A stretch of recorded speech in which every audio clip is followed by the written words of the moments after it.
parece, no sé si hay algo más así muy importante para seguir resaltando en este tema. ¿Por qué insistimos tanto en que hay vida desde el primer instante de la concepción?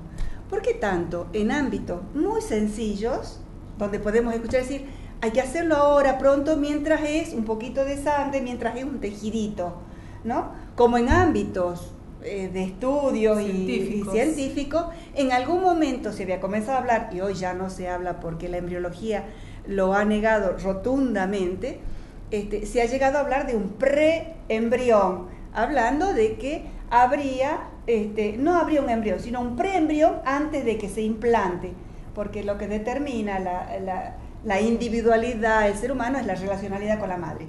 Hay que decirlo, que ya también científicamente está comprobado que desde el primer instante la relación con la madre se establece de una manera innegable.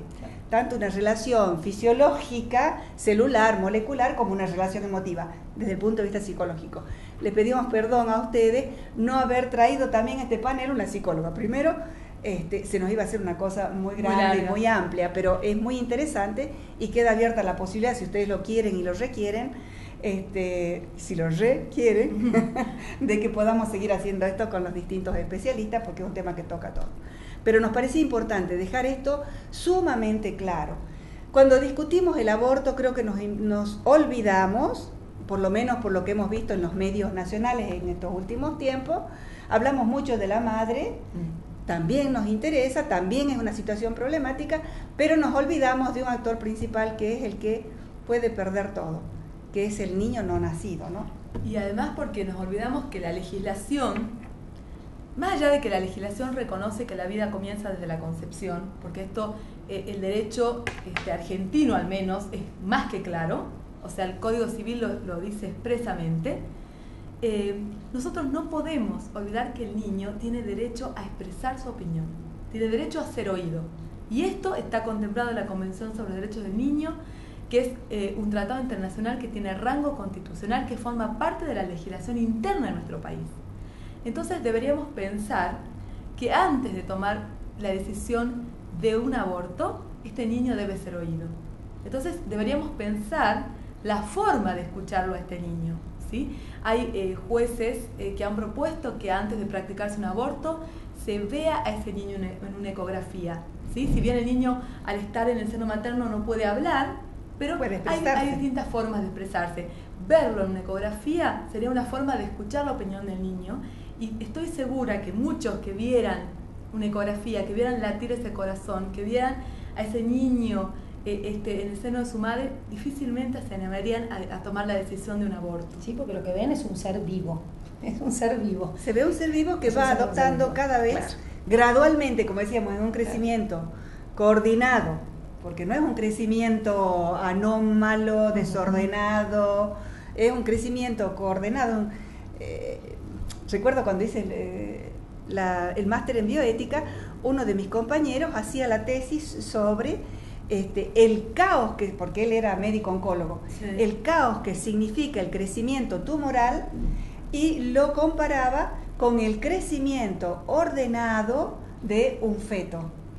También son estallidos de vida, pero el uno es caos y el otro es cosmos. Claro, un crecimiento que se va dando gradualmente, de manera continua, de manera ordenada, de manera relacional, y que está muy finalizado. Como vos decías, Cecilia, ya es lo que será. Ya es persona aquel que lo será. Ya es persona aquel que lo será. Y eso es interesante, porque yo estuve releyendo algunas cosas, y el juramento hipocrático, que el juramento hipocrático ha hecho una metamorfosis a lo largo de los siglos interesante, ¿no? Hay países que lo juran de diferente manera, pero el juramento hipocrático original de Hipócrates del siglo VIII a.C., una de las cosas que marca Hipócrates es: jamás darás un abortivo a una mujer, ¿no? Estamos hablando del siglo VIII, es decir, acá ya hay una intuición fundamental, ¿sí?, de que lo que se gesta dentro del vientre materno es un ser humano, por eso está mal darle un abortivo. Claro, exactamente. Intuitivamente, porque en el siglo VIII antes de Cristo no estaba la tecnología natural. que hoy tenemos el telescopio que nos da que nos muestra un panorama infinitamente pequeño, un microscopio, un telescopio, un panorama infinitamente grande, inmenso. Hoy el microscopio nos está diciendo que aquel pedacito, aquel botoncito o célula, esa célula es un ser vivo con un código genético, como vos decías, tiene único. todo lo que ya es completo. ¿Sí? Aquel decir de Hipócrates al día de hoy no se contradicen, al contrario, se ratifica totalmente. Es interesante eso. Inclusive las nuevas técnicas de fecundación artificial lo confirman. Exactamente. Hoy. Exactamente, ¿no? Tal cual. Bueno, María José, Sí. ¿alguna?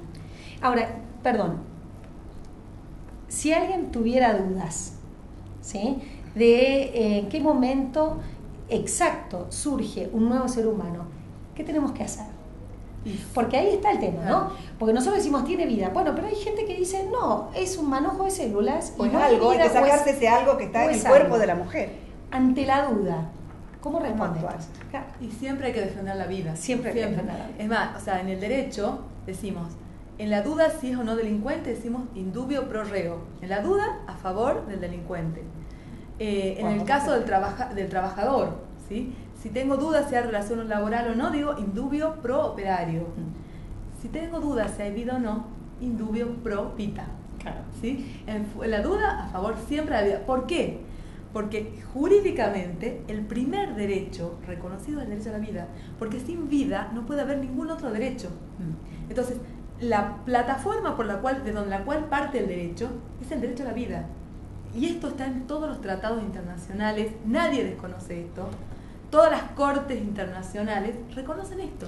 Ahora, María José, ¿y si hay un choque de derechos, que es lo que ocurre en este caso, que nos parece que ocurre en este caso? ¿Por qué? Porque uno de los argumentos es que se dice y que se repite con mucha facilidad también, la madre tiene derecho sobre su propio cuerpo. Está el derecho, digamos, de la mujer a disponer de sí misma.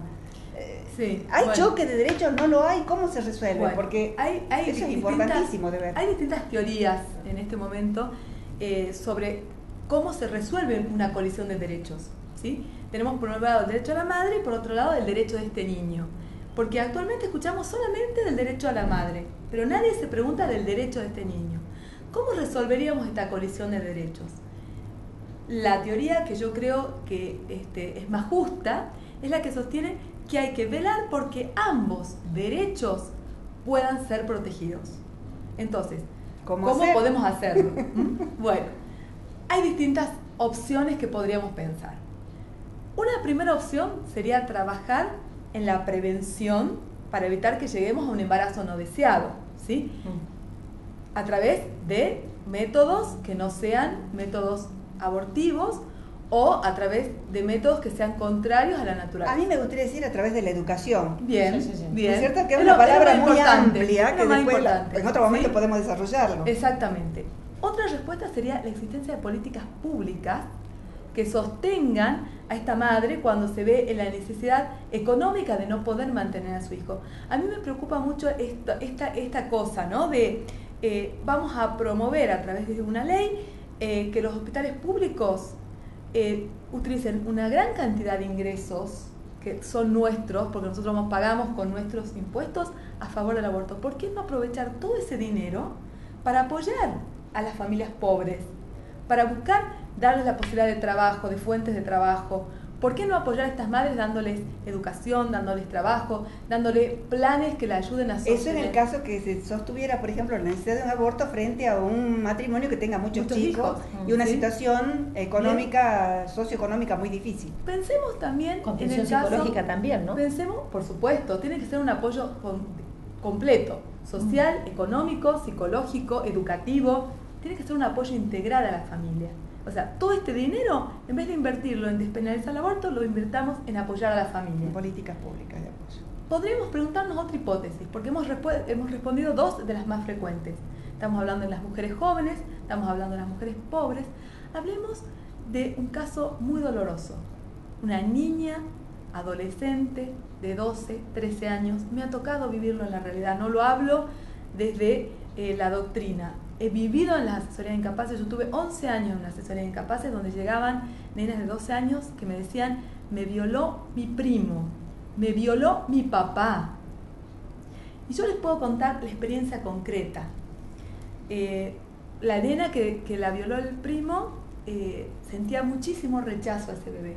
Era tremendo, era una nena que no tenía ningún tipo de experiencia sexual, abanderada del colegio, que sufría porque no podía ir al colegio. Bueno, ella decidió darle una adopción a su hijo. La psicóloga del Ministerio Público estuvo presente dándole la mano al momento en que ella dio a luz a ese bebé. Es decir, qué importante es que el Estado en estas situaciones tan lastimosas, tan hirientes, esté presente, ¿no? La psicóloga acompañó todo el proceso de su embarazo hasta el momento en que dio a luz y hasta estuvo presente en el momento del parto, ¿no? Este es un caso. Y en ese mismo mes me entró el caso de que había sido violada por el padre. Y en ese momento, otra joven, las dos tenían la misma edad, 13 años, por eso me conmovió tanto, porque fue en un mismo mes los dos casos. Y esta chica, en un primer momento, decidió que lo iba a dar en adopción. Pero fíjense qué interesante, cuando fue a hablar con la juez de familia, y la juez de familia le dijo, bueno, míralo, tenelo en tus brazos, amamantalo, en presencia de esa abuela, que a su vez era esposa del hombre que violó a su propia hija. Ambas, madre e hija, vieron ese bebé y dijeron, no podemos darle una adopción. Y esa abuela se hizo cargo de ese nieto fruto de la violación de su propio marido, ¿no?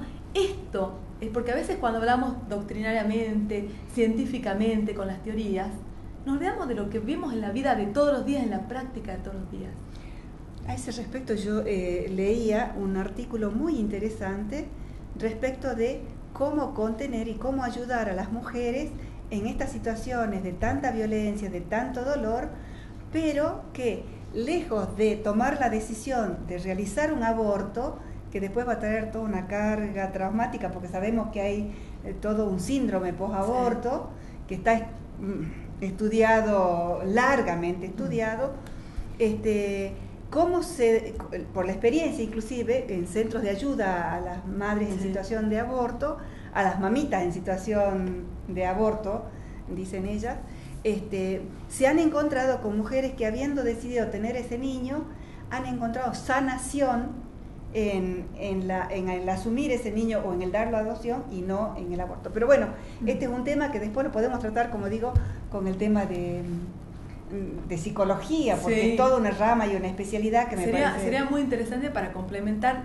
todos los sentimientos que vive la mujer antes y después de la decisión y después del aborto. Pero bueno, a mí me parece que ese es uno de los grandes problemas que no se conversan tan bien, que es esto, que se trata de resolver, y no dudamos de la buena voluntad de mucha gente que quiere resolver estas situaciones de embarazos por violaciones o en casos de extrema necesidad.